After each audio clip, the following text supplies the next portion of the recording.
Hello everyone, it's Caroline or Miss B Overseas. Thank you so much for joining me. Today I wanted to give some book recommendations, particularly for those of you who may have similar tastes and preferences to me when it comes to the historical fiction genre.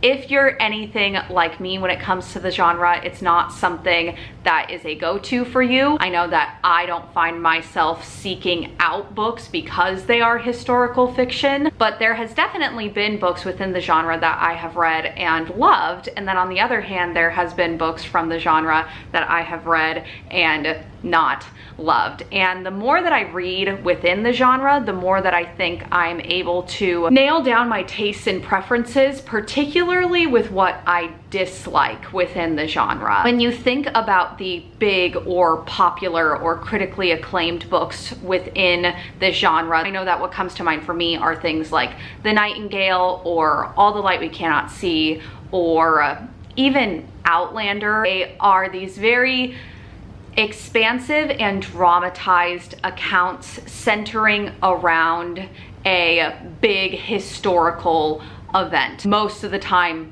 war. And I find that that is just not something that I'm drawn to as a reader. I find it very wistful and very, very heavy and very dry at times. So I have some recommendations today that I think sort of break that possibly typical or popular historical fiction mold, but still are classified within the genre. I only have 3 recommendations today. I wanted to make sure that I was really thinking about and curating books that kind of fit this description of historical fiction for people who don't like historical fiction.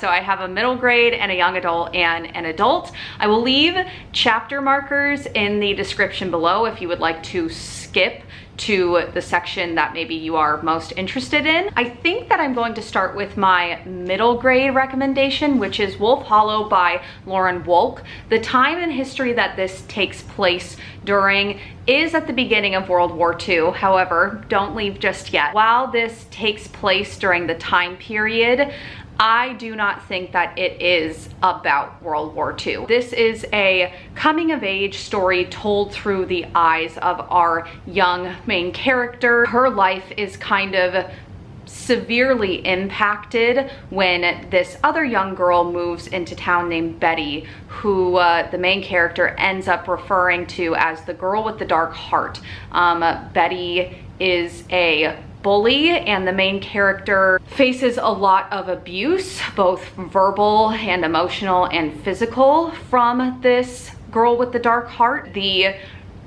primary conflict of the story starts when this sort of very heinous and violent act is committed, and the main character believes Betty is responsible for doing it. However, Betty tries to pin this violent act on this sort of town recluse who is a World War I veteran. The reason why I think you might enjoy this, even if you don't enjoy historical fiction, is because it's not this expansive lifelong story. It's very much a slice of life insular setting. It brings up a lot of just moral dilemmas that you view through the eyes of this young main character. She's very much learning the difference between right and wrong and how it isn't always black and white and how it can get blurred a lot of the times.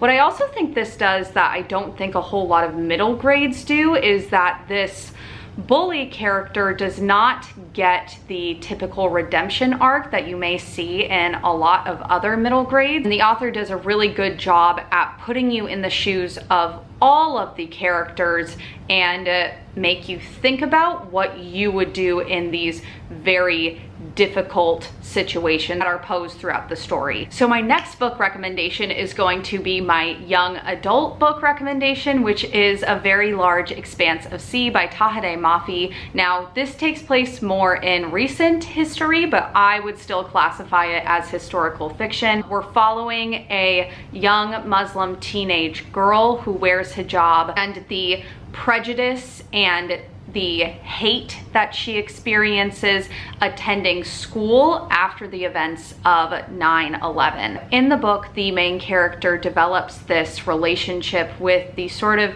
golden boy basketball all-star at the school that they both attend. If anything, this just amplifies the hate and prejudice that she is receiving. The reason that I think you might enjoy this, even if you don't typically enjoy historical fiction, is because it does have some of those contemporary romance elements. However, I think that the relationship between Ocean and Shireen is just so much more because of what Ocean is learning about Shireen and how much rage she has and at the hate that she experiences every single day because of her appearance and the wrongful assumptions that people have about her and her family and her culture. This book for me personally also had just a lot of really nostalgic early 2000s vibes with things like flip phones and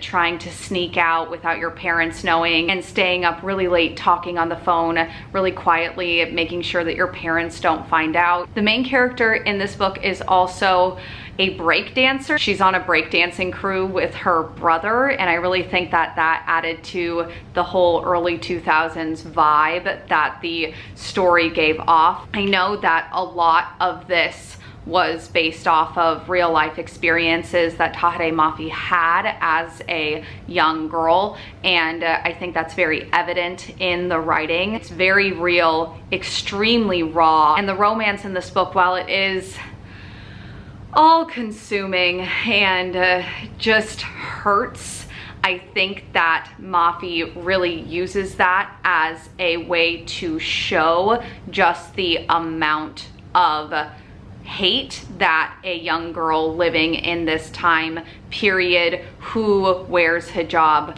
faced. My final recommendation is my adult recommendation, which is The Night Watchman by Louise Erdrich. The story focuses on the lives of those people living on or related to the Turtle Mountain Reservation in North Dakota, I believe in the mid-1950s. And in the story, Congress is essentially trying to pass this bill that would emancipate the people living on the reservation from their land. And when I first heard that, I thought that this was going to be a very politically focused historical fiction, but it's not that at all. It's more a character study of the lives of the people related to this reservation, with them trying to stop the bill from being passed kind of happening in the background. Another big plot point in this centers around a young girl who lives on the reservation